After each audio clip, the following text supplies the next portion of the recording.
Budget 2024 Modi 3.0 का पहला budget, the worst budget ever. क्या खास है इस बजट में? कौन कौन सी चीजें सस्ती हुई और कौन कौन सी चीजें महंगी हुई? क्या इलेक्शन के रिजल्ट से इस बजट पे कोई फर्क पड़ा? क्या इस बजट से पैसा उन्हीं स्टेट्स को मिला जिनको जरूरत थी, या उन स्टेट्स को मिला जिनकी वजह से मोदी सरकार तीसरी बार पावर में आई? बेरोजगार यूथ के लिए इस बजट में क्या है? स्टूडेंट्स के लिए क्या है? वुमेन्स के लिए क्या है? और किसानों के लिए क्या है? और 30% जो टैक्स था वो अब किन पे लगाया जाएगा? और स्टॉक मार्केट को सबसे बड़ा झटका क्या लगा? यही सब जानेंगे हम आज की इस वीडियो में, तो लास्ट तक बने रहे।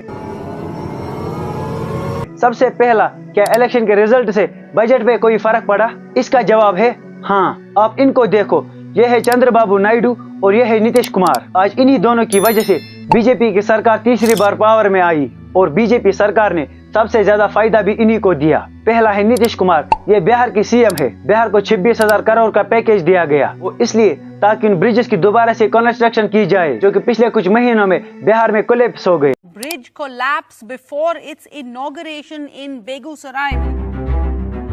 Another day, another bridge collapse. This is the story of Bihar.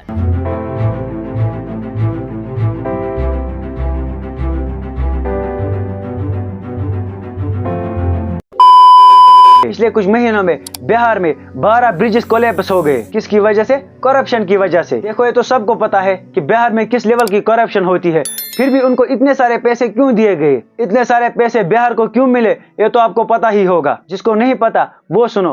BJP की सरकार अभी इन दोनों पर टिकी है। अगर इन दोनों ने बीजेपी की सरकार से अलायंस तोड़ी तो बीजेपी की सरकार पावर से हट जाएगी, जो कि बीजेपी बिल्कुल भी अफोर्ड नहीं कर सकती। इसीलिए इस बजट में सबसे ज्यादा जो फोकस रहा है वो इन दोनों पर रहा है। दूसरा है चंद्रबाबू नायडू, ये आंध्र प्रदेश के सीएम है। इनकी स्टेट को मिले हैं 15,000 करोड़, बस। बाकी किसी भी स्टेट को कुछ नहीं मिला। इनफैक्ट जिन स्टेट्स में बीजेपी ने वन साइडेड इलेक्शन जीता है उनको भी कुछ नहीं मिला। और सुनाओ अंधभक्तों, क्या हाल चाल? इलेक्शन से पहले जब ध्रुव राठी चीख चीख के बोल रहा था कि इस बार वोट सोच समझ के डालना, तब तो उसकी बात किसी ने नहीं सुनी। तब तो सारे लोगों ने उनको गालियां दी, उनको जर्मन शेफर्ड बोला, कुत्ता बोला, बुली बोला, एंटी नेशनल बोला और पता नहीं क्या क्या। अभी वो सारे गोदी यूट्यूबर्स कहाँ हैं जो बीजेपी की हर काम को मास्टर स्ट्रोक बोलते हैं? इस बजट पे अभी तक किसी ने कोई वीडियो क्यों नहीं बनाई? खैर छोड़ो इनको, हम अपने टॉपिक पर वापस आते हैं। देखो, मैं ये नहीं कह रहा हूँ कि बिहार और आंध्र प्रदेश को पैसे क्यों मिले, ये तो अच्छी बात है, मगर सारा पैसा तो इन्हीं को नहीं देना था। बाकी भी स्टेट से इंडिया में कई सारे लोग अभी ये बोल रहे हैं कि मोदी जी ने बिहार को इसलिए इतना पैसा दिया क्योंकि वो बिहार को डेवलप करना चाहते हैं। अब इस बात में कितनी सच्चाई है ये तो सब लोग जानते हैं। अगर बिहार को डेवलप करना ही था तो पिछले 10 सालों में करते, अभी अचानक कैसे? एक बात तो मैं दावे के साथ कह सकता हूँ कि अगर बिहार के बजाय किसी और स्टेट की वजह से मोदी की गवर्नमेंट बनती तो बिहार पिछले 10 सालों की तरह इस बार भी इग्नोर ही रहता। और आंध्र प्रदेश को इसलिए इतना पैसा मिला क्योंकि वहाँ पे कैपिटल सिटी अमरावती बनानी है। ये प्रॉमिस तब किया गया था जब आंध्र प्रदेश से टूटकर तेलंगाना बना था। तब आंध्र प्रदेश के पास कोई भी कैपिटल सिटी नहीं बची थी। अभी इस प्रॉमिस को फुलफिल करना है, मगर सच्चाई क्या है ये तो सबको पता है। आप ये ट्वीट देखो, ये ट्वीट 9 जून का है जिस दिन बीजेपी की सरकार बनी थी, और ये ट्वीट है जब सरकार का पहला बजट आया। और ये वीडियो क्लिप भी आप देखो। हमने अपना वीडियो भी वायरल किया अपनी बात कहने के लिए, कोई भी हमारी बात सुनने को तैयार नहीं है। आज हमारे पूरे घर को तहस नहस कर दिया, हमारा पूरा परिवार सड़क पे आ गया आज। और ये सच बताएं आपको, ये हम जैसे बीजेपी अंधभक्त की यही सजा होना चाहिए। जो हम थे, जो बीजेपी के अंधभक्त होते हैं, उनकी यही सजा होना चाहिए जो आज हमारे साथ हुआ। इससे आंखें खुलेंगी हमारी और हमारे अंदर से अंधभक्ति निकलेगी। यही होता है जब कोई किसी पर अंधा विश्वास करता है, चाहे सरकार किसी की भी रहे, हमें उससे कुछ नहीं, मगर हर सरकार से सवाल पूछा करो। इस गोदी मीडिया और इन गोदी यूट्यूबर्स की तरह अपना जमीर मत बेचा करो। अगली बार जब आपके पास कोई वोट मांगने आए तो तुम उससे सीधा सीधा कहना कि अगले 5 सालों तक तुम मेरे लिए क्या करोगे। किसी के अंधभक्त मत बना करो, उससे तुम्हारा भी नुकसान होगा और देश का भी नुकसान होगा। तीसरी बात, कौन कौन सी चीजें सस्ती हुई और कौन कौन सी चीजें महंगी हुई? सस्ती जो चीजें हुई है वो है लेदर से जुड़ी हुई जितने भी चीजें हैं वो सब सस्ती हुई, और मोबाइल फोन भी सस्ते हुए, और मोबाइल फोन से जुड़े हुए सारे इक्विपमेंट भी सस्ते हुए, जैसे चार्जर्स वगैरह। गोल्ड और सिल्वर पे पहले 15% कस्टम ड्यूटी थी, अब उसको कम करके 6% पे लाया गया। और प्लेटिनम पर पहले थी 15.4%, अब उसको घटा के 6.4% कर दिया गया। इससे होगा ये स्मगलिंग कम होगी। और महंगी जो चीजें हुई है वो है टेलीकॉम के सारे इक्विपमेंट्स महंगे किए गए क्योंकि वो मोस्टली चाइना से आती थी,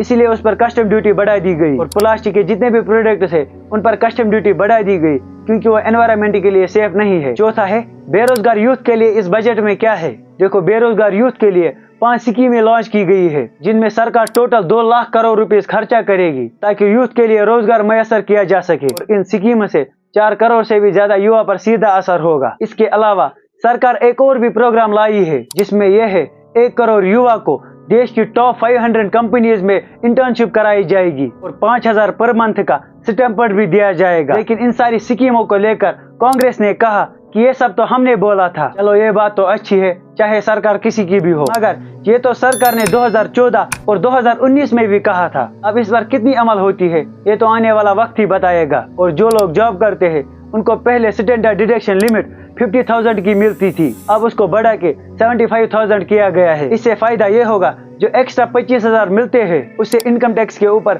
17,500 का बेनिफिट होगा। मतलब जो जॉब करते हैं उनको अब टैक्स कम देना पड़ेगा। 5वां, स्टूडेंट्स के लिए इस बजट में क्या है। स्टूडेंट्स के लिए वैसे ज्यादा कुछ तो नहीं किया गया, सिर्फ 10 लाख का लोन अलॉट किया गया फॉर हायर एजुकेशन। मगर इसमें भी एक प्रॉब्लम है, ये जो 10 लाख का लोन है ये सिर्फ उनके लिए है जो कि इंडिया में रहकर पढ़ाई करेंगे। और वुमेन्स के लिए इस बजट में है, वुमेन्स के लिए 3 लाख करोड़ का बजट अलॉट किया गया जो कि अलग अलग स्कीमों के जरिए उन तक पहुंचाया जाएगा। 7वां, किसानों के लिए इस बजट में क्या है। किसानों के लिए 1.52 लाख करोड़ रुपीस का फंड अलॉट किया गया और ये भी बोला है कि अगले 2 सालों तक किसानों को नेचुरल फार्मिंग सिखाई जाएगी। और इसके अलावा ग्रामीण विकास के लिए 2.66 लाख करोड़ रुपीस का फंड अलॉट किया गया। एक और चीज बजट में जिसको हम मास्टर स्ट्रोक बोल सकते हैं वो है रिमूवल ऑफ इंडेक्सेशन। अब ये इंडेक्सेशन क्या है इसको समझते हैं एक एग्जांपल से। मान लो आपके फादर ने आज से 10 साल पहले कोई जमीन खरीदी 10 लाख में, आज उसकी कीमत हुई है 50 लाख रुपीस। अब इन 10 सालों में इन्फ्लेशन भी बढ़ी है जिसकी वजह से उस जमीन की रेट भी बढ़ी। इस इंडेक्सेशन की एक टेबल होती है जिससे पता चलता है कि आज इस जमीन की वैल्यू क्या है। तो मान लेते हैं उसकी 50 लाख की ही वैल्यू थी तो आप पे कोई टैक्स नहीं लगता था, मगर इस बजट में सरकार ने कहा है ऐसे कैसे। उस जमीन को बेचने पर जो आपने पैसे कमाए पहले उस पर टैक्स दो। मतलब जिन 10 लाख में आपने जमीन खरीदी वो छोड़कर जो आपने 40 लाख ऊपर से कमाए उन पर टैक्स दो। एक और बात, 30% टैक्स अब किन पर लगेगा। आप ये चार्ट देखो, अगर आपकी कमाई 0 से 3 लाख के दरमियान है तो आपको कोई टैक्स नहीं देना पड़ेगा। अगर 3 से 7 लाख है तो 5%, अगर 7 से 10 लाख है तो 10%, 10 से 12 लाख है तो 15%, 12 से 15 लाख है तो 20% और 15 लाख के ऊपर अब से आपको 30% टैक्स देना होगा। अब आते हैं लास्ट बात पर कि सबसे ज्यादा किस फील्ड को लूटा गया। सबसे ज्यादा जिस फील्ड को लूटा गया वो है स्टॉक मार्केट। इस बजट से पहले अगर आप शेयर मार्केट से प्रॉफिट करते लॉन्ग टर्म में, लॉन्ग टर्म मतलब अगर आपने 1 साल से ज्यादा